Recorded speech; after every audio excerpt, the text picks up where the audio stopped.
So I define intolerance as the imposition of will without cause. What exactly does that mean? Firstly, a disclaimer. I don't intend to control your thoughts.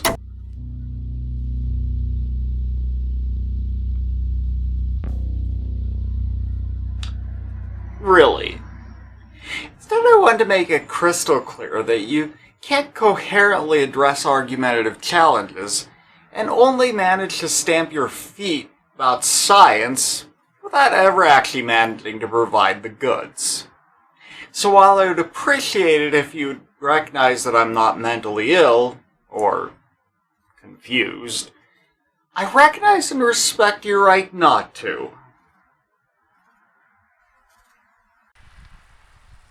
Imposition of will occurs when one attempts to direct future outcomes for others who do not desire such outcomes. However, imposition of will does not amount to intolerance when there is cause to determine others' outcomes. Imposing your will upon others they have not imposed upon you provides them cause. For example, physically attacking somebody out of the blue gives them cause to try and stop you. Obviously. Now, concerning gender pronouns is a question of what the impositions are and upon whom. I want you to use female pronouns for me. You want to use male pronouns for me. Whose pronouns are we discussing here?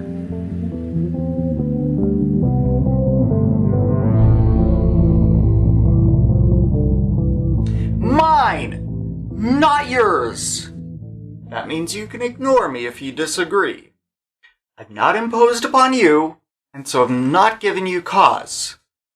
Yet you are imposing upon me. You seem to think you ought to be able to say anything you want about me, but I'm intolerant for asking that you not. What in the good goddamn fuck?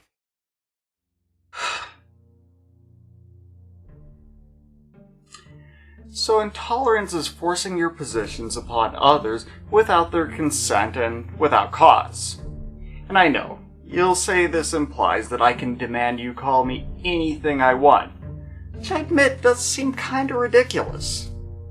This ultimately amounts to a question of whether what I'm expecting is contrary to biology. Being a helicopter or a cat born of human parents is just not plausible. But boys and girls are born to human parents all the time. It's not surprising then that some properties normally associated with one sex would manifest in the other. Even identity. Wait, what's that you say? Your freedom of speech is protected. And it doesn't really matter if I think you're an intolerant, bigoted asswipe. Well, either way, your constitutional freedoms are definitely intact, even if you don't believe it. But there's something else curious about this that you seem, ironically, unable to recognize. Can you guess what it is? Here's a hint. Freedom of speech is not a zero-sum game. Well, onwards